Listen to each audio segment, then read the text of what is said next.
We have so much of advancement today, तो इसके बावजूद भी फियर ऑफ सेक्स क्यों है अभी भी लोगों में?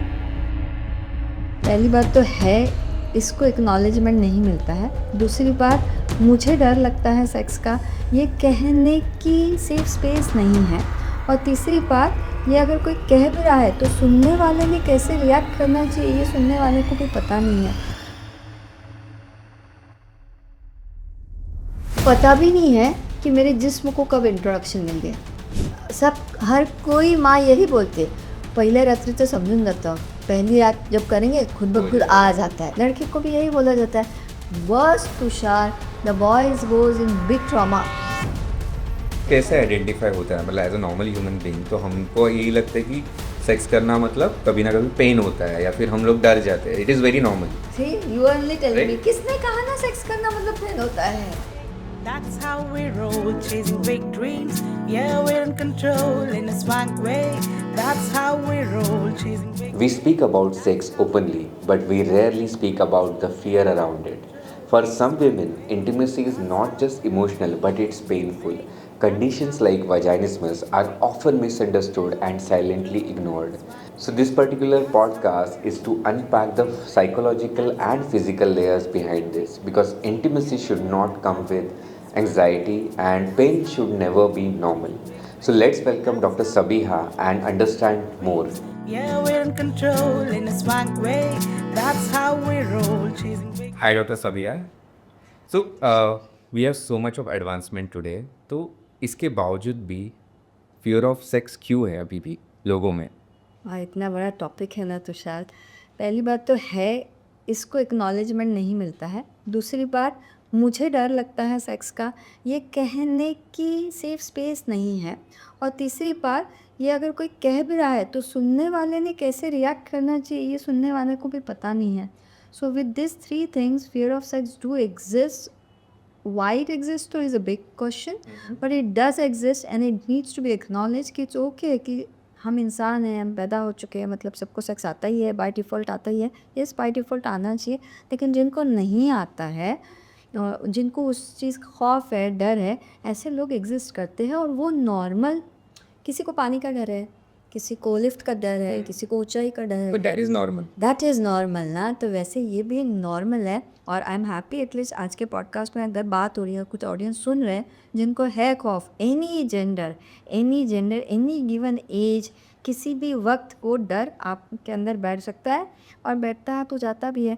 बट या, फियर ऑफ सेक्स एग्जिस्ट, इसको रिस्पेक्टफुली एक्नॉलेज करना बहुत ज़रूरी है। और इसके मतलब कुछ रीजंस होते हैं जिसके वजह से डेवलप होता है किसी में। See as a sex coach, as a relationship coach, as a doctor, इतने साल के प्रैक्टिस में 2 मेजर रीजंस। वन इज़ तो मिस इन्फॉर्मेशन, या मैं बताऊंगी हमारे जहन को ना तुषार, लाइक सपोज ये ग्रीन प्लांट है, ये ग्रीन प्लांट मत देखो, ये नहीं समझ आता ना। तो ग्रीन प्लांट मत देखो तो क्या देखना है? काली बिल्ली मत देखो, काली बिल्ली मत देखो, काली बिल्ली मत देखो। अगर मैं 10 बार बोलूँ तो आपके यहाँ सबके नज़र में काली बिल्ली आएगी। So when it is about sex, the major reason is misinformation और the way it is been educated to us, वही इतना डेंजरसली समझाया गया है। मम्मी बेटी को बचपन से बोले कि वहाँ हाथ नहीं लगाना है, बेटे को तो पता नहीं बोला भी जाता है कि नहीं कुछ, कि what is night fall, what are erections, what are natural erections और व्हाट इज़ मास्टरबेशन। ये अमूमन ढंग से बैठ के बताया नहीं जाता। क्या नहीं करना चाहिए, कब नहीं करना चाहिए, किसको नहीं हाथ लगाने देना चाहिए, ये इतना खुल के बताया जाता है। बट क्या करना चाहिए वो नहीं क्या करना चाहिए बताएंगे नहीं तो खौफ। आप मुझे बताओ ना, ये कैमरे को हाथ मत लगाओ, उस हैंडल को हाथ मत लगाओ, टेबल को हाथ मत लगाओ। अगर आप मुझे इतने 10 इंस्ट्रक्शन दे रहे हो, आप क्या एक्सपेक्ट करते हो? मैं यहाँ पे सुकून से बैठूंगी? मैं कांपते हुए, डरते ही बैठूंगी, क्योंकि मुझे बोला गया क्या क्या नहीं करना है। And so many times it is being told in so many different manner. तो क्या करना है नहीं बताया गया। दैट्स द रीज़न बहुत सारी चीज़ें बैठ जाती है जहन में, वो नहीं जाती है। और बच्चे के लिए पेरेंट्स से बढ़ के कोई उस्ताद नहीं होता है। उसके बाद स्कूल का उस्ताद होता है, उसके बाद दोस्त होते हैं, उसके बाद पॉर्न इंडस्ट्री होता है। इन रिसोर्स में इसमें यू ऑल्सो नो हमें किस तरीके से क्या नहीं करना चाहिए ये समझता है। बट पॉर्न इंडस्ट्री इज मतलब पॉर्न देखते वक्त तो हमको कभी डर नहीं दिखाया जाता ना। हाँ, डर भी नहीं दिखाया जाता, और जो दिखाया जाता है वो हमारे जहन में विजुअली 70 mm के स्क्रीन के जैसे इम्पैक्टफुल बैठता है। वो देख के कुछ की एक्सपेक्टेशंस एकदम हाई हो जाती है, या कुछ को वो देख के डर बैठ सकता है कि माय गुडनेस, इतना बड़ा ऑर्गन मेरे बॉडी में जाएगा, ये सोच के कोई डर सकता है। तो इसका मतलब we have so many channels जहाँ से डर बैठ सकता है। And second and huge reason, huge, हमने कहा हमारे केस स्टडीज़ के लिए we are looking for some research associate जो मेरे सारे केसेस को लेके बैठे, और अगर मेरे ही 89 केसेस ऑफ वजाइनिस्मस है, 89 और 91 केसेस ऑफ वजाइनिस्मस में 80% cases are with very very much पहले का चाइल्डहुड अब्यूज़। मतलब यहाँ बच्ची 1 साल की है, 4 साल की है, 5 साल की है, और कैसा अब्यूज़ है, कोई रेप हो रहा है वो वाला अब्यूज़ नहीं है। घर ही में से हमारे ही जानकार लोग, किसी के फादर, किसी का भाई, किसी के अंकल, किसी का नेबर, और हम कहते हैं क्या बूब्स को तो टच किया था, पेट को तो हाथ लगाया था, पीछे ही तो हाथ लगाया था, हल्का सा तो हाथ लगाया था। हल्का सा हाथ लगने से क्या डर लगता है? लोकल में जाते जाते किसी ने पीछे से रब कर लिया, या किसी लड़की को देखते देखते कोई लड़का मैस्टिबेट कर रहा है। बट ये कैसे तय होता है ना, ये हल्की सी तो हरकत है, और इस हल्की सी हरकत से किसी को खौफ डर नहीं बैठता है। So if the major reason is childhood abuse history, major reason is childhood misinformation, because ना तुषार, जिसमें एक ऐसा है ना, when it comes about sex, वो इस इंस्टिंक्ट के साथ हम पैदा हुए हैं। फियर 2 ही टाइप के हैं जो कंजेनाइटल है। एक बच्चा देखो जब आवाज़ ज़ोर की होती है तो ऐसे बिचक जाता है, और अगर वो बच्चा गिर रहा है तब भी ऐसे बिचक जाता है। So this 2 fears are congenital, rest all fears are acquired. एक हादसा होगा, डर बैठेगा, वो हादसा कब कैसे होगा, किसी के लिए देखा हुआ, किसी के लिए सुना हुआ, किसी के लिए touch. And when it comes to sex, the first inappropriate touch to your body becomes the first unconscious और वेरी मतलब इनवॉलेंटरी इंट्रोडक्शन ऑफ सेक्स। मुझे पता भी नहीं है कि मेरे जिस्म को कब इंट्रोडक्शन मिल गया, मुझे उसका एहसास भी नहीं है, लेकिन उस गंदे टच को, या किसी की गंदे लुक को, या किसी के गंदे अल्फाज को, या किसी के डरावने इंस्ट्रक्शन को मेरे सबकॉन्शियस ने रिस्टोर किया। और आप देखो डर वाली लैंग्वेज ऐसी रहती है जिसमें हम पैर पास लाएंगे, हाथ पास लाएंगे, या तो हम डरते हैं या तो हम किसी को धक्का देंगे, पुश करेंगे, because that is a basic reflex. अब वो जब हादसा मेरे ज़िंदगी में हुआ, my body has stored that reflex also, कि ऐसा कुछ मेरे पास आ रहा है तो मैंने ऐसे रिएक्ट करना है, या तो खुद को समेट लेना है, या तो पुश करके वहाँ से भाग जाना है। That is what is been learned without me even being aware of it. आप 20 साल, 25 साल, 30 साल हो जाते तो शायद अब अपने यहाँ अभी भी इंडियन सोसाइटी में शादी के पहले सेक्स अभी भी इतना नॉर्मलाइज नहीं है। शादी के बाद जब एक लड़की पहली बारी लव मैरिज हो, अरेंज मैरिज हो, आप वो एक्चुअल इंटरकोर्स करने बैठेगी, जब वो एक्चुअल पेनिस देखेगी, अब वो पेनिस अंदर जा रहा है, she wants it, she loves the husband, husband is doing all the things properly, husband ने कंसेंट लिया है, कम्युनिकेशन है, सब करा है, इसके बावजूद that first reflex which is stored in our body gets an anchor. मतलब आप 2025 में हो, लेकिन उस मूवमेंट, उस एंकर से आपके जहन में क्या इमेज आएगी, क्या डायलॉग आएगा, और वो एक फ्रैक्शन ऑफ सेकेंड में होगा, and with in a fraction of second your body goes into that reflex, जहाँ आप नहीं चाह रहे हो कि मैं अपने हस्बैंड को पुश नहीं करूँ, yet you will push him, और you will squeeze your legs, और your vaginal orifice will squeeze as if it feels like the penis is hitting. The most common line told by all my clients, ऐसा लगता है ma'am penis आके दीवार पे hit कर रहा है। और लड़की को भी ऐसा लगता है कि मैम कुछ तो है उधर, कुछ तो दीवार जैसा है उधर, कुछ तो दीवार है, वो दीवार पे आके टकराता है। And that is the reflex. That is not कि वहाँ लोगों के हाइमेनेक्टोमी हो जाते हैं, लोगों के क्या क्या इन्वेस्टिगेशंस हो जाते हैं, पर खौफ यहाँ पे है ना, ऑर्गन का प्रॉब्लम नहीं रहता। और वो डर का रिफ्लेक्स 2026 में बैठी औरत, उसका जिस्म भले 2026 में रहे, बट उसका subconscious mind becomes a 4-year-old kid और 5-year-old किड। अब 5 साल की बच्ची तो सेक्स नहीं करेगी ना। अब मुझे पता है sex is always in the present, body mind emotion एक जगह होता है, मेरा जिस्म यहाँ पे है, मेरा माइंड तो वॉन्डर कर रहा है, मेरे इमोशंस खौफ में है, बॉडी कितनी कन्फ्यूजन में जाएगी। और इस पे बात नहीं होती है ना। सब हर कोई माँ यही बोलते है पहिल्या रात्रीचं समजून जातं, पहली रात जब करेंगे खुद ब खुद आ जाता है. लड़के को भी यही बोला जाता है. Versus Tushar, the boys goes in big trauma कि भाई मैंने क्या गलत कर दिया, मैंने कुछ ज़ोर ज़बरदस्ती कर दी क्या, एम आई नॉट सफिशिएंट, मुझे होल पता नहीं है क्या. एंड इनका फियर उधर भी जाता है. And imagine how big the issue और crisis the relationship goes into.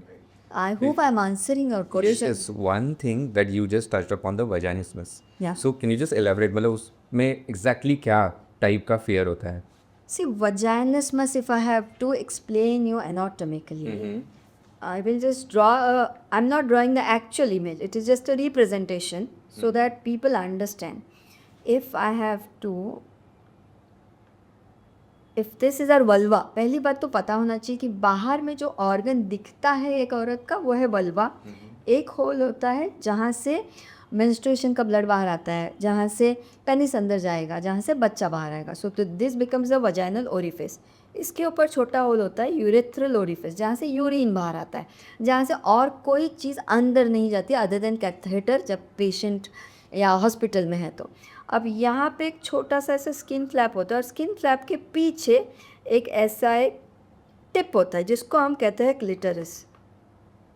So this part is the area where a female will enjoy the lot of pleasure part. यहाँ से यूरिन बाहर आएगा, यहाँ से ब्लड बाहर आएगा, पेनिस अंदर जाएगा. अब आप देखो ना, if I am like delivering a lecture but suddenly I get an urge to pass urine, I have the ability to hold it for some time कि मैं रोक सकती हूँ. नीचे here is I forgot anal orifice जहाँ से पॉडी बाहर आती है. आपको स्टूल पास करना है तब भी आप में एक एबिलिटी है to hold and after 15 minutes I can go. Similarly for urine you have the ability to hold. Vaginal orifice में ऐसा है कि मंथली मेंस्ट्रुएशन हर बारी आता ही आता है. But in cases of vaginismus this entire area मतलब pelvic region, this pelvic region it constricts. वो पूरा ऐसे अंदर जाएगा. This vaginal orifice will close, it just closes. मतलब मेरे ऊपर के होठ है, जैसे मेरे हॉरिजेंटल होठ है, नीचे वर्टिकल होठ है. अगर मैंने हादसा देखा, कोई बड़ा एक्सीडेंट देख लिया और घर में आ गई, मुझे बात तो करते आती है, घर वाले पूछ भी रहे क्या हुआ, but you can go numb for some time कि मैं कुछ बोल नहीं पा रही हूँ. Similarly this entire thing when during the act of sex पूरा पेल्विक फ्लोर अनचाहे, जिसको हम involuntary contractions of the pelvic floor muscles कहते हैं. मैं चाहती नहीं हूँ, मैं चाहती तो हूँ कि इंटरकोर्स हो, but involuntary vaginal orifice close होता है. वो इत हद तक क्लोज होता है कि 1 finger PV जिसको हम कहते हैं पर वजाइनल एग्जामिनेशन, गायनाक के पास भी होता है, me being a doctor V do. If this is a vaginal orifice, if this is a penis, इतना ईजीली अंदर जाना चाहिए. That is the normal. Medical reasons, hormonal reasons, hymen intact है तब नहीं जाता है, बट गायनाक के पास जाके हाइमेनेक्टोमी कराने के बाद तो जाना ही चाहिए. पेनिस अगर इरेक्ट है, ये पूरा डायलेटेड है, 1 सेकेंड का काम है. But I have so many girls जिनका हाइमेनेक्टोमी हुआ है, हिस्टेरोस्कोपी हुआ है, चेक करा गया है under anaesthesia, yet when the penis comes near this gets close. Penis owner को भी पूछो तो बोलता है की मॅम असं वाटतं भिंतीवर जाऊन आम्ही धडकतो, या it feels like hitting on a wall. And that is literally an involuntary reflex. कोई लड़की जानबूझ के तो ये नहीं करेगी, वो चाह के भी वो होल को डायलेट नहीं कर पा रही. And that is a reflex of fear. डर की वजह से वो होता है, और वो डर कब, कैसे, किस हादसे की वजह से बैठा है, ये उस कॉन्शियस ब्रेन को नहीं समझता. It's a subconscious activity. आप देखो ना, अगर पहली बारी इस कैंडल को मैंने छुआ है और उस ओके, पहली बारी मैंने कैंडल को छुआ, अब इसका मुझे चटका बैठ गया. अब पहली बारी जब कैंडल लिया और चटका बैठ गया तो मेरे जहन में उस चटके की मेमोरी रह गई. अब यहाँ पे फ्लेम है, मुझे क्या लग रहा है, मुझे फ्लेम का चटका बैठा कि कैंडल का बैठा, मुझे कुछ नहीं समझता, मुझे ये देखते से डर लगता है. And see how you did, डर लगता है. So we are like next time you keep this in front of me, I will be. तो ये जो एसोसिएशन हो गया है, ये एसोसिएशन अगर हम नहीं चेंज करते हैं या उसको एड्रेस नहीं करते हैं तो the female even after willing 5 years 7 years 13 years, I have a couple who is 13 years married but intercourse नहीं जमता है because the reflexes of fear. Anatomy ये पूरा उनका अच्छा ही रहता है, सब कुछ नॉर्मल रहता है, बट जैसे वो डर जाते हैं वो क्लोज हो जाता है। जैसे हम उस डर को आइडेंटिफाई करेंगे, उस डर का स्ट्रक्चर रहता है, हर डर का स्ट्रक्चर रहता है ना। डर ऐसे ही नहीं रहता, मेरा डर मेरे जिस्म में रहता है ना, मेरा डर यहाँ बैठे किसी और के जिस्म में नहीं रहता है। Identifying it, rewiring brain. Brain is such an organ ना जिसको हम कितना भी क्या कहते हैं, रीवायर कर सकते हैं, रीट्रेन कर सकते हैं। एक बार वो डर चला जाता है, लड़की खुद ब खुद भी इजी डायलेटर्स ले पाती है अंदर और इंटरकोर्स भी हो पाता है। बट वजाइनसमस जैसी कंडीशन होती है, वो होना मतलब कुछ बहुत बड़ा पाप नहीं है। It is not a illness, it is just एक डायबिटीज़ होता है, हाइपरटेंशन होता है, दवा गोली या लाइफस्टाइल मैनेजमेंट से वो चला जाता है। कोई इंसान ओबेस है, कोई बहुत दुबला होता है, वैसे किसी को डर होता है, डर नॉर्मल होता है। आइडेंटिफाई करना ज़रूरी है। वंस बट कैसे आइडेंटिफाई होता है? मतलब as a normal human being तो हमको यही लगता है कि सेक्स करना मतलब कभी ना कभी पेन होता है या फिर हम लोग डर जाते हैं। It is very normal. See you are only telling me, किसने कहा ना सेक्स करना मतलब पेन होता है? हाँ। नहीं होना चाहिए ना।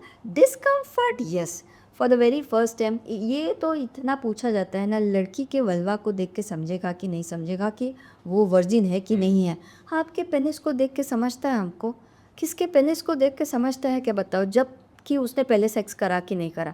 जब तक हम उसको पूछेंगे नहीं, जब तक वो सामने से सच बताएगा नहीं।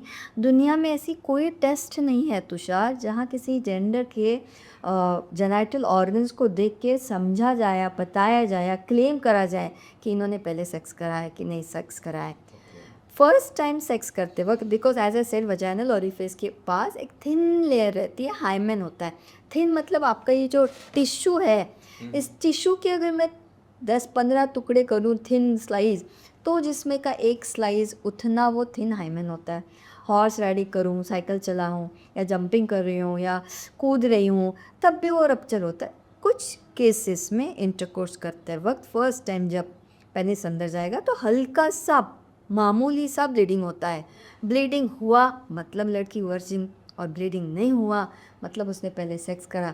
ये तो 2026 में हम AI और चैट GPT में भी टाइप करके पूछेंगे तो वही जवाब आएगा कि ऐसा नहीं होता है।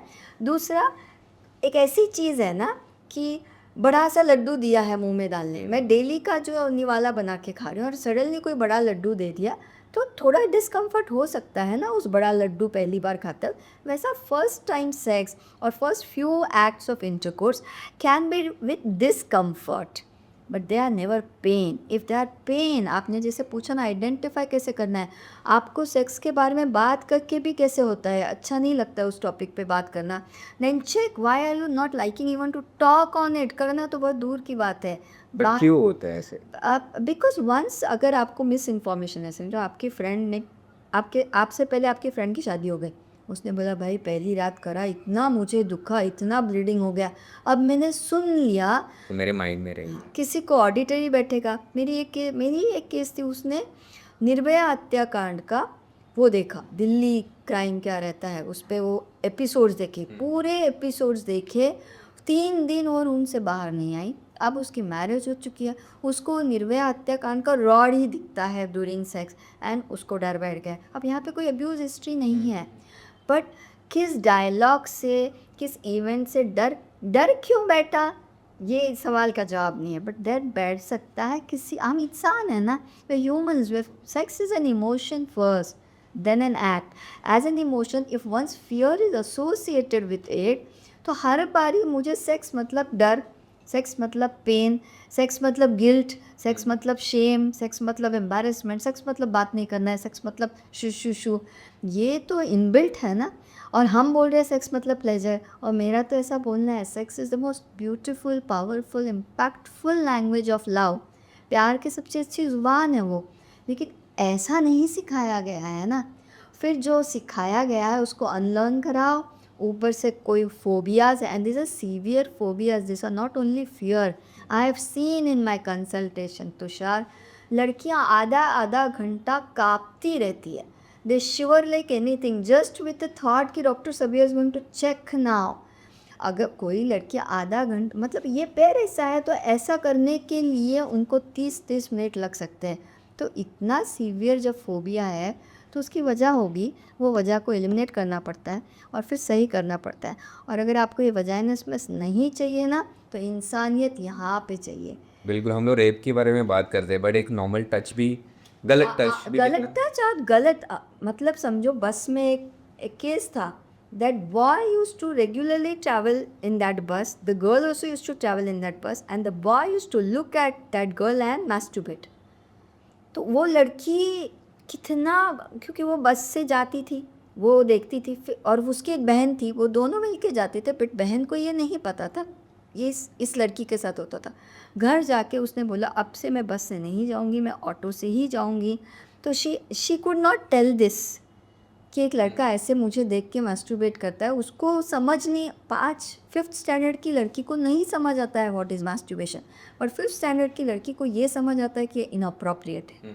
And going to other gender, मुझे बताओ कोई लड़का माँ के पेट से रेपिस्ट बन के पैदा नहीं होता है, कोई लड़का सेक्सुअल डिस्प्ले गलत तरीके से करने का सीख के नहीं आता है। लेकिन हमारी सोसाइटी में तुषार अभी भी एक्सप्रेस कैसे करने का, एक्सप्रेस कब करने का, एक्सप्रेस किस सलीके से करना, ये नहीं बताया जाता है। तो आपके अंदर का जानवर जाग जाता है ना, आपका ये गलत touch, because prevention is better than cure ना। अगर लोग इज़्ज़त से देखने लगेंगे, इज़्ज़त से स्पेस को समझने लगेंगे कि किसी लड़की को बुरी, घर के 80 बरस के अगर ग्रैंडपा ही घर की नीज़ को टच कर रहे हैं, तो सेक्स एजुकेशन, मुझे पूछा जाता है which is the right age for sex education. मुझे बताओ 5 साल की बच्ची को भी देना ज़रूरी है, और 50 साल और 80 साल के अजोबा को भी देना उतना ही ज़रूरी है ना। जब तक हम सब एक बिलीफ पे नहीं आएंगे ना, हम वो कौन सा फाइल्स, इप्स्टीन फाइल्स पे कितना न्यूज़ चल रहा है, लेकिन हमारे यहाँ तो घर घर में है ना, तो उसकी कोई फाइल और रिकॉर्डिंग क्या हम जाके एज अ बच्चे, अगर मैं माँ को जाके बोलूँ कि मेरे मामा ने मेरे साथ ऐसे किया, मम्मी बोलेगी जाने दो, मत बताओ किसी को, वो मामा को भी बाजू का बाजू ही सब, बेसिकली ये सब ऐसे शू में होता है ना, नहीं होना चाहिए।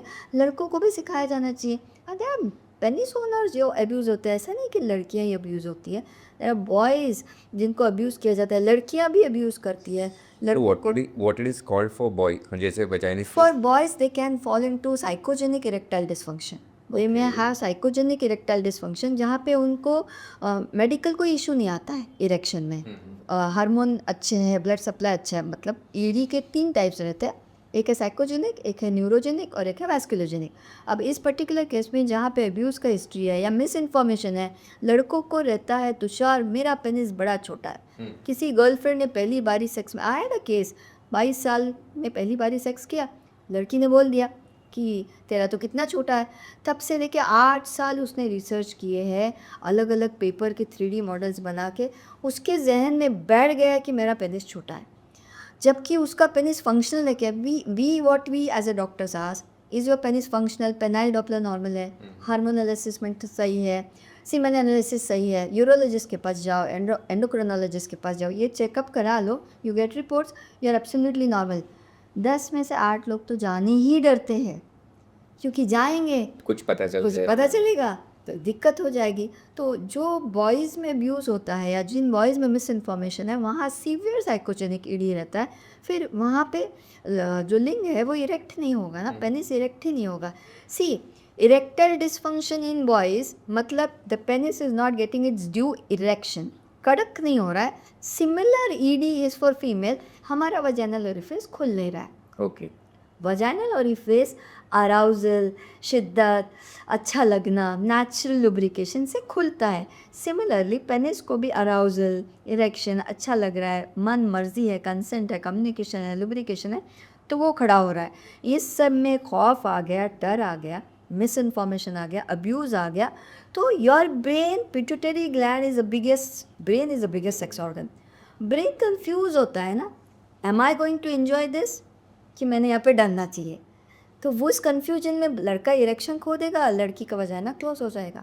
As simple as but that. इसमें कितने सारे मैरिजेस अफेक्ट होते हैं, राइट? डिवोर्स बिकॉज लोगों को सिर्फ इतना लगता है कि करने नहीं मिलता है, या फिर कुछ अफेयर रहेगा। हाँ, कैरेक्टर अच्छा नहीं है, या मुझ में इंटरेस्ट नहीं है।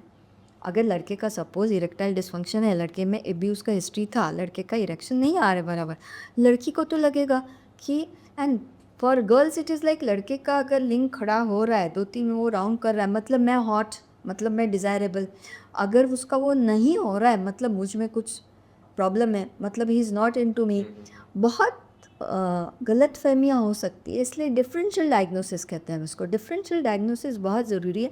सेक्स आप करना चाह रहे हो और अगर कर नहीं पा रहे हो then immediately you need to visit a consultant. ये नहीं सोचना चाहिए कि वक्त से हो जाएगा। सेक्स एक ऐसी चीज़ है ना, आपकी कंसेंट चाहिए, सामने वाले की कंसेंट चाहिए, एक कंफर्टेबल स्पेस चाहिए, एंथुजियास्टिक कंसेंट चाहिए, सेफ्टी यूज़ करोगे और फिर आप इजीली, जैसे अभी ग्लास पानी का लिया मैंने, ये पिया, मेरे होठ खुले, मैंने पानी पिया, पानी अंदर गया, ये जितना वॉलेंटरली मैं आसानी से कर पा रही हूँ उतना आसानी से नीचे के होठ खुलने चाहिए, उतना आसानी से पेनिस अंदर जाना चाहिए। अगर वो उतना आसानी से नहीं जा रहा है then that is the very first sign you need to visit a sex coach, doctor, sexologist, urologist, gynaecologist. आपके नियरेस्ट जीपी के पास चले जाओ, बट जाओ, मतलब अपनी फ्रेंड को फ़ोन करो, तेरा कैसे चलता है, तेरा कैसे होता है। ब्रिजिटन का सीरीज़ देखो अभी का, मतलब ब्रिजिटन सीरीज़ इन 2026, फ्रेंचिस्का है शायद, वो फ्रेंचिस्का एक कैरेक्टर है, उसको ऑर्गेज़म ही नहीं हुआ रहता है। वो पहले जाके अपनी फ्रेंड को पूछती है, मम्मी को पूछती है, हस्बैंड को बोलती है, because she is not experienced orgasms. तो किससे बात करे ये भी मैटर करता है। ये ऐसा टॉपिक है ना, एक तो बहुत कम पॉडकास्ट चैनल अलाउ भी करते हैं इस टॉपिक पे बात करने।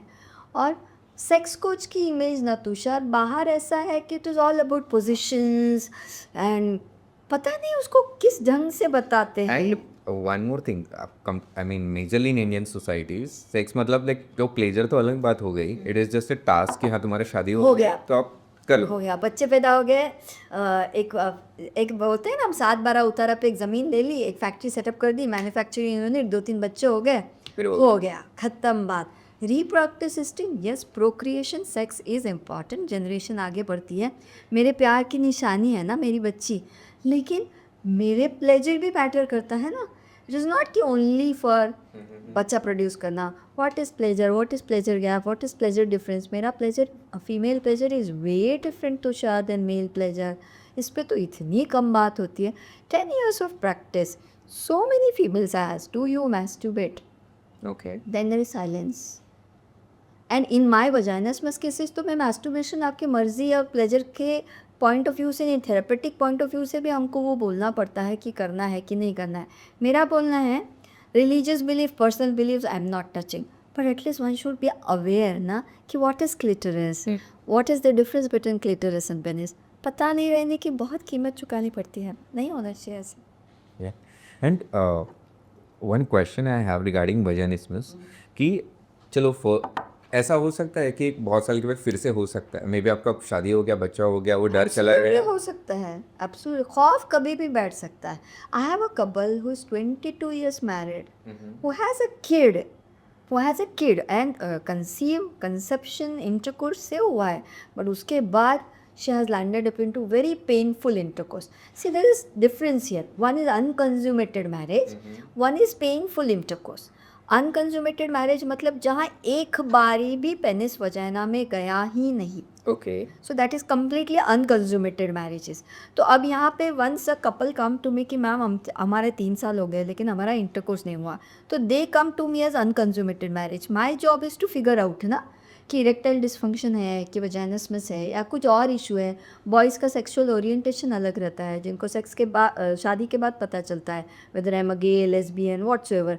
गर्ल्स का भी ऐसा होता है, किसी का बाहर अफेयर है, किसी ने ज़बरदस्ती शादी की है, multiple things to differential diagnose once a case comes to me as an unconsummated marriage. Not every unconsummated marriage is vaginismus, and not every painful intercourse is vaginismus. So that's the reason you need an expert. So once an unconsummated marriage comes to me, I will take deep history taking में तो घंटा लग जाता है, क्योंकि उनको मैं 2026 से लेके वो जब पैदा हुए उतना टाइमलाइन पे लेके जाती हूँ। So once it is clear कि okay we do physical examination, penis का स्किन पीछे जाता है कि नहीं, पेनिस का इरेक्शन, पेनिस का पेनल डॉपलर, सिमिलरली इनका सोनोग्राफी, इनका हार्मोनल, ये सब असेसमेंट करने के बाद अगर पता चलता है कि okay this is the reason, then vaginismus वहाँ पे ट्रीट होता है।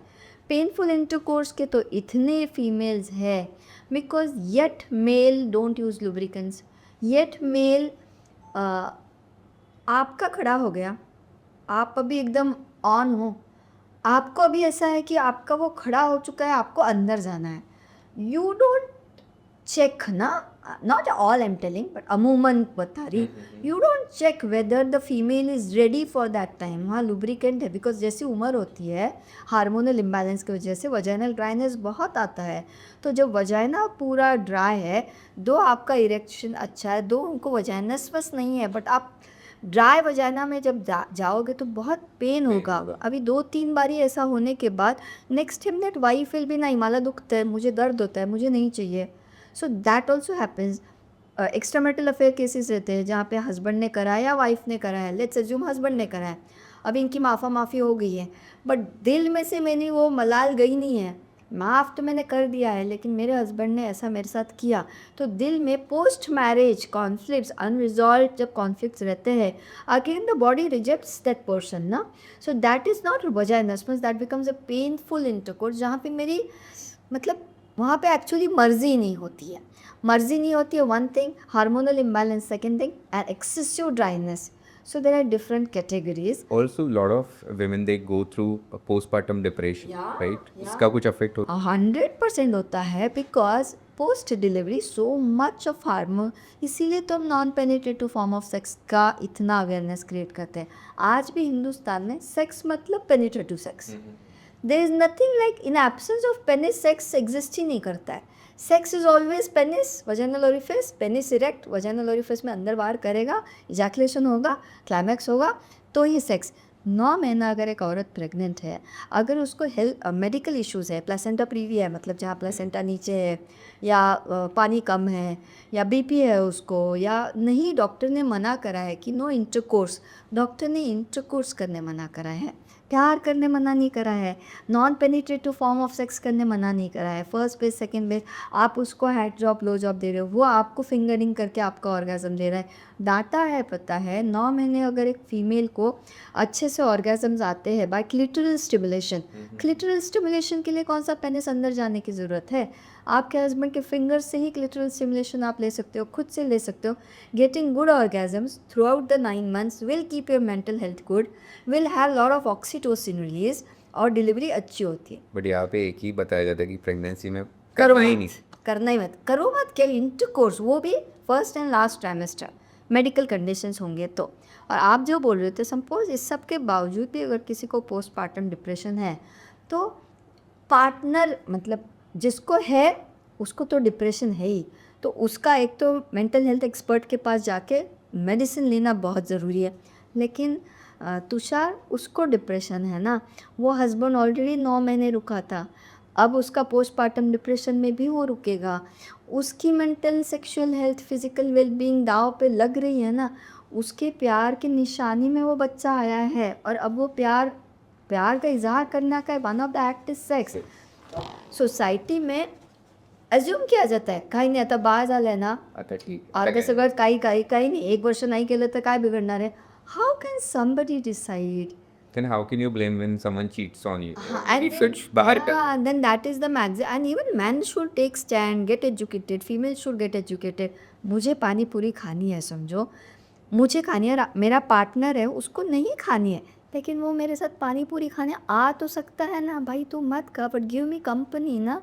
और मुझे चाय पीनी है, आपको नहीं पीनी है, मुझे खाना खाना है, आपको नहीं खाना, बट डाइनिंग टेबल साथ पे बैठ के खाते रहना, इतना आसान. But it is also bias ने ऑलवेज कि विमेन सेंट्रिक रहता है कि उनको पूछा जाए, ठीक लग रहा है, नहीं लग रहा है, ये है वो है. But other way, हाँ, मतलब of course we have to do that, but other way का दे वे अराउंड भी ना, कि आदमी का आज चल मेरा आज मूड नहीं है, but if and biological need होती है ना सेक्स की हर बार. It is not only romance and candle lights and you know create the माहौल. किसी खाना हम भूख लगे पे खाते हैं, खाना वक्त होता है इसके लिए खाते हैं, और डिज़ायर होती है इसके लिए भी खाते हैं, लेकिन भूख लगे पे भी खाते हैं. बायोलॉजिकल नीड ऑफ सेक्स को तो एज्यूम किया जाता है सप्रेस ही करना है, और वो इस हद तक सप्रेशन होता है कि वो कहाँ हैवान उसका बन जाए, उसके अंदर का शैतान बाहर आए, और वो कहीं कुछ गलत जगह वो एक्सप्रेस करने लगे. ऐसा नहीं होना चाहिए. एक सेफ स्पेस क्रिएट होनी चाहिए. आज मेरी ख्वाहिश है,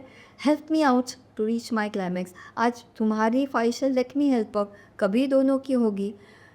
if if we can talk on it na, if we can figure out different channels, it will be very easy for the relationship to maintain the spark also.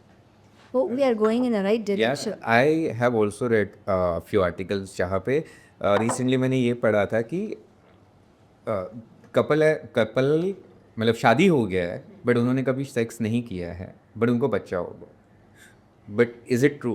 Accidental conception तो बहुत easy है but ना. Accidental is always considered as कि चलो हमने contraceptive use किया, वो fail हो गया, इसके लिए हुआ, but what are the other ways there? No see, contraceptive fail होना, कॉन्डम 100 में से 1-2 बारी तो कॉन्डम भी फेल होता है. दवाई आप कॉन्ट्रासेप्टिव पिल्स खा रहे हो, वो मिस आउट हो गए और इंटरकोर्स करा, पिल नहीं खाई थी तो एक्सीडेंटली आप कंसीव कर सकते हो.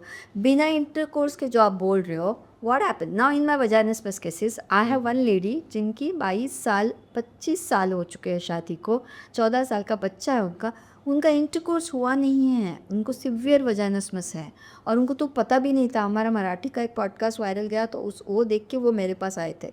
अब उनके केस में if this is the vagina, if the lady is lying down, if the penis owner just thrust outside not in and out, और उस वक्त प्री कम से या उनका इजैकुलेशन वाला फ्लूइड, सिमाइनल फ्लूइड अगर गिर जाए, फ्लूइड में तो 1 ml में लाखों स्पर्म्स होते हैं. So the spinal fluid can flow inside and yet the female can conceive. I one more case, शहरों का नाम नहीं लूँगी, taking care of the confidentiality. She is 5 years married, उनका भी एक बच्चा है, 5 साल हो चुके. She is coming to Nashik now to get her vaginismus का हीलिंग प्रोग्राम, बट इंटरकोर्स नहीं हुआ है. बिना इंटरकोर्स के बच्चा हो गया because seminal fluid. Imagine you are dry rubbing, you are just rubbing your penis on the vulva, अंदर तो जाता है ही नहीं, पता ही है, बट देन द कपल्स अपने आप ही एक तरीका अपना लेते हैं जिससे उनको प्लेजर तो मिल सके. Act of sex without penetration कैसे करना है वो खुद ही ढल जाता है वो couple. I had one couple, उनको तो मैंने पूछा था तो they do sex, they don't do sex like this, like man is here female is here, ऐसा वो सेक्स नहीं करते हैं. नेवर इंटरकोर्स होता नहीं है वहाँ पे. The man had an issue, vaginismus का केस नहीं था, इरेक्टाइल डिसफंक्शन का केस था. The man had the issue. Then I asked कि फिर आपका इतने साल से प्लेजर मिलता है क्या? दोनों को प्लेजर मिलता है. तो प्लेजर क्यों मिलता है? Because they do it sideways. Okay, so he rubs, her clitoral stimulation हो जाता है, उसको प्लेजर मिलता है. ही रबिंग, उसके पेनिस को प्लेजर मिलता है. Audience I am sure should be mindful and graceful in the comment section, but मुझे ये कहना है कि एक कपल अपना अपना तरीका ढूंढ लेता है. and it is normal if they both are satisfied with It is absolutely normal as long as pleasure purpose is resort. But when it comes to conception, when it comes to the definition of intercourse, मुझे ये एक awareness create करना है. ये glass है, ये पानी है, ये मैंने पिया होठ खोल के रखा, ये मुझे एक्ट इजीली करते आना चाहिए. और फिर मेरी मर्ज़ी नहीं है तो मैं नहीं कर रही हूँ, लेकिन मुझे ये करते वक्त ही डर लगता है, इसलिए मैं नहीं कर रही हूँ, इसलिए मैं अवॉइड कर रही हूँ, और ये अवॉइड करके मैं कुछ और ही चैनल्स खोज रही हूँ. Then you are running away from that ना. होठ खुलते आने चाहिए, अंदर लेते आना चाहिए ईजीली. प्लेजर हो नहीं हो अलग बात है, but without pain, without discomfort. अगर वो एक्ट हमको आसानी से करते आ रही है, नहीं अभी हमको महीना भर करनी नहीं है, दैट बिकम्स ख्वाहिश, your will and wish. But मुझे एक्ट ही नहीं करने आ रही है तो श्योर, और मैं उस पर एड्रेस भी नहीं कर रही हूँ, तो one of the partner can suffer ना. और फिर हम कुछ और ही तरीक़ों से 4-5 साल सेक्स कर रहे हैं, 5 साल बाद तुमको सोसाइटी ने प्रेशर दे दिया, तुमको बच्चा चाहिए. अब बच्चा तो इस तरीके से तो नहीं होगा. बच्चे के लिए या तो you have to do IVF, IUI और नेचुरल इंटरकोर्स एंड कंसेप्शन. हर चीज़ में वजाइनस वाले कंडीशन में कुछ तो अंदर जाना ही है. Now the lady is scared ना, गायनेक के पास जाती है चक्कर आके गिरती है, IVF को जाती है चक्कर आके गिरती है, क्योंकि सोनोग्राफी के पास जाए तो vaginal sonography, trans vaginal sonography में रॉड अंदर डालना पड़ता है. वो रॉड अंदर डालने में उसको डर लगता है. I had a case from Mumbai, वो चक्कर आके गिरती थी. 7 साल में जितनी बारी डॉक्टर पास गई है वो चक्कर आके गिरती थी. हर वजाइनस got recovered. I remember in my office in Nasik when the dilator went in finally, she used to do it on her own in front of me. She was like, Doctor सब ये कितना आसान है, and she used to walk with the dilator, sit on the chair. For her it was like miracle. मतलब जो चीज़ हमारे लिए सांस लेने के बराबर है बट उस औरत के लिए वो कितनी बड़ी बात थी, और वो ये किसी के सामने बता नहीं सकती है ना कि मुझे ये पॉसिबल नहीं है, मुझे ये आता नहीं है, क्योंकि every doctor in 7 years had told her कि तुम नाटक करते, तुम झूठ बोलते, ओके, और तुम फालतू का वो हमारा टाइम वेस्ट करते. Doctor story. All doctors. She has such a jara file. She has hymenectomy done. She has hysteroscopy done. All under anesthesia. क्योंकि उसका पीवी भी नहीं कर सकते. उतना सीवियर फियर और फोबिया था उसको. But all said and done, I hope after this podcast people understand what is the concept of fear of sex. And the way you said, of course, podcast तो help करेगा, but don't you think so? In my aspect, मतलब in my perspective कि schools में तो हम लोग good touch, bad touch, sex, bad sex या मतलब जो भी बेसिक एजुकेशन है वो तो देते हैं, but about fear of sex तो तभी से एक्चुअली बताना इज़ इम्पॉर्टेंट, बिकॉज तब अगर नहीं पता है तो मतलब एक्चुअल में डिज़ायर होके तब करना क्या, वही क्लियर नहीं है तो क्या करेंगे यार. Very nice. डिज़ायर आई तो करना क्या चाहिए, बताना चाहिए ना. क्योंकि आप कैसे तय करोगे ना तुषार कि 5th स्टैंडर्ड के बच्चे को डिज़ायर नहीं आएगी. एक लड़का है, अगर वो 5th में है और उसको डिज़ायर आ गई, उसका पेनिस इरेक्ट हो गया एंड वो क्लासरूम में बैठा है, visual arousal is not in your hand. आप किसी विजुअल चीज़ को देखते हो तो आपका बॉडी एक बायोलॉजिकल रिस्पॉन्स देता है. तो बायोलॉजिकल रिस्पॉन्स में एक लड़की को उसने देख लिया, बायोलॉजिकली उसका पेनिस इरेक्ट हो गया और वो 4th या 5th में है, तो उस वक्त उसने क्या करना चाहिए. ये होता है क्या सेक्स एड में? ये नहीं होता है. तो उसी वक्त वो अगर हो रहा है तो हाँ, पेनिस का erection is because of biological response, because you saw something. अब ये हो गया इनवॉलेंट्री. अब इसके बाद वो लड़का उठ के अगर उस लड़की को जाके टच कर रहा है तो ये हो गया कॉन्शियस एक्शन. तो यहाँ पे ट्रेनिंग आ गई ना. ये जो हुआ ये इनवॉलेंट्री हो गया, बट इसके बाद आप जो कुछ भी करोगे वहाँ एक ये करो तो ये हो सकता है, ये करो तो ये हो सकता है, या ये करने की ये उम्र होती है. अभी करोगे तो लड़की का यूट्रस ऐसा होता है, उसका वजाइना ऐसा होता है, वल्वा ऐसा होता है. उसको आप अचानक से जाके हाथ लगाओगे तो उसको डर बैठ सकता है. वो एक सोसाइटी के नॉर्म्स है, स्कूल के कुछ नॉर्म्स हैं.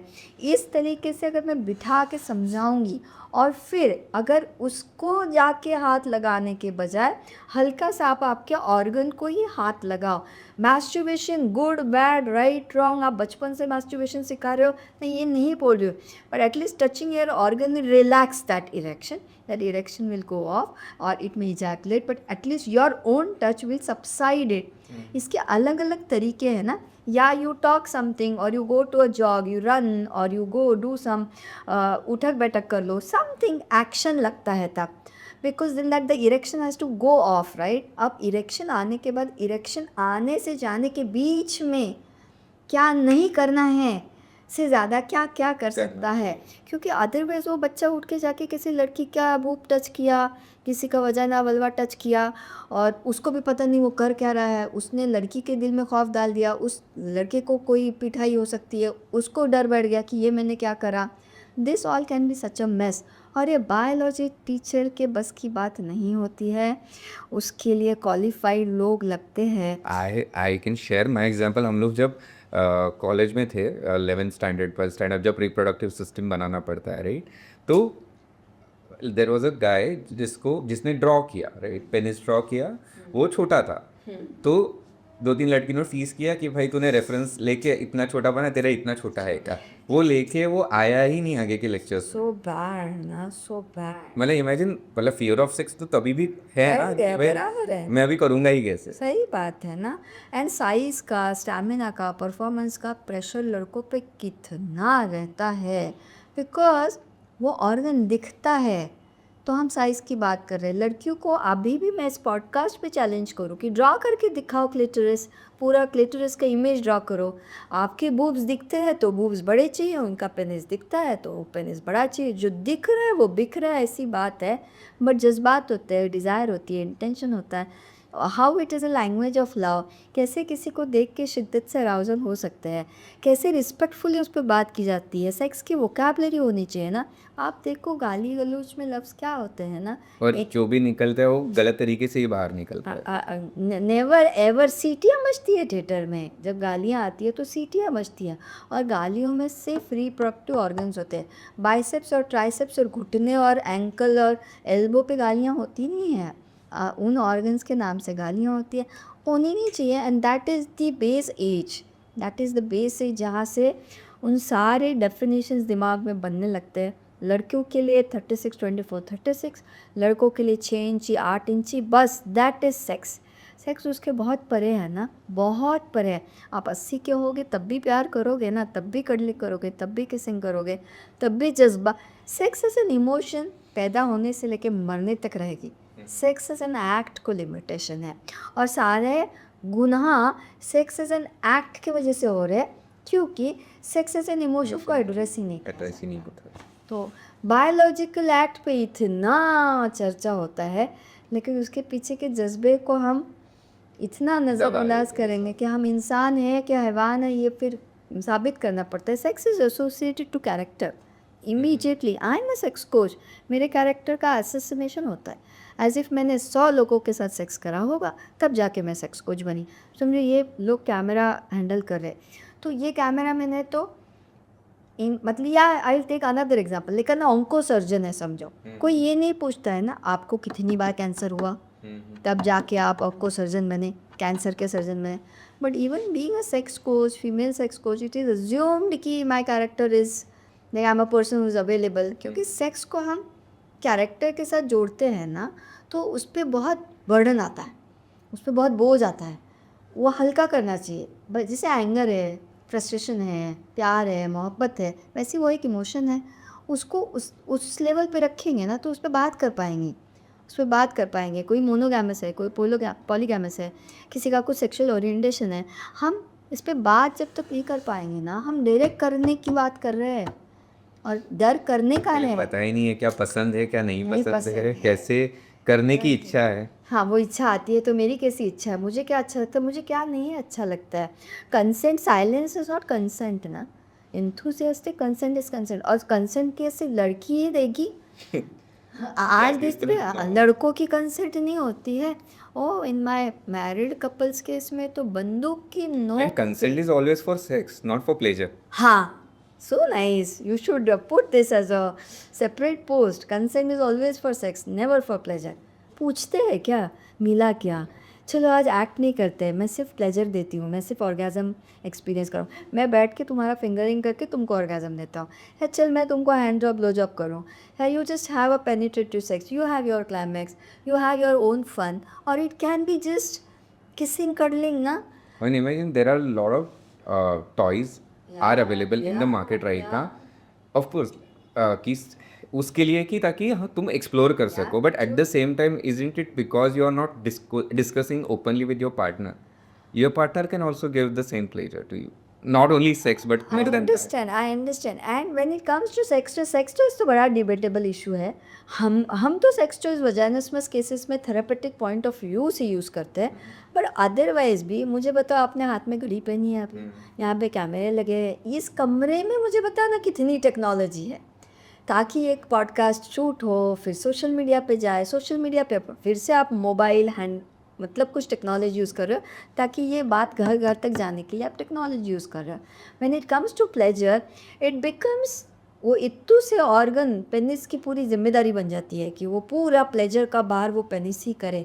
किसी को समझो इरेक्टाइल डिसफंक्शन है ही, अभी लॉन्ग टर्म इरेक्टाइल डिसफंक्शन है, या किसी को हार्मोनल इम्बैलेंस है, या पोस्ट कैंसर या पोस्ट बिग इलनेसेस मेडिसिन की वजह से इरेक्शन का इशू आ सकता है, मतलब वो मर्द निकम्मा हो गया क्या, तुम मर्द ही नहीं है। हाँ, फिर तब वो सेक्स चॉइस यूज़ करके अपनी वाइफ को प्लेजर दे सकता है ना। प्यार इम्पॉर्टेंट होता है, प्यार कभी निकम्मा नहीं होता है। आपके ऑर्गन्स शायद परफॉर्म करें ना करें, उस वक्त टेक्नोलॉजी का इस्तेमाल करके अगर एक रिश्ता पास आता है, कुछ भी करके मैं कहूँ जिस रिश्ते में नज़दीकी बढ़े, जिस रिश्ते में ट्रांसपेरेंसी बढ़े, जिस रिश्ते में मोहब्बत इत्तेफाक बढ़े, तो उसके लिए अगर छोटा सा ज़रिया अगर हम यूज़ कर रहे हैं तो उसको उस पर्सपेक्टिव से देखना चाहिए.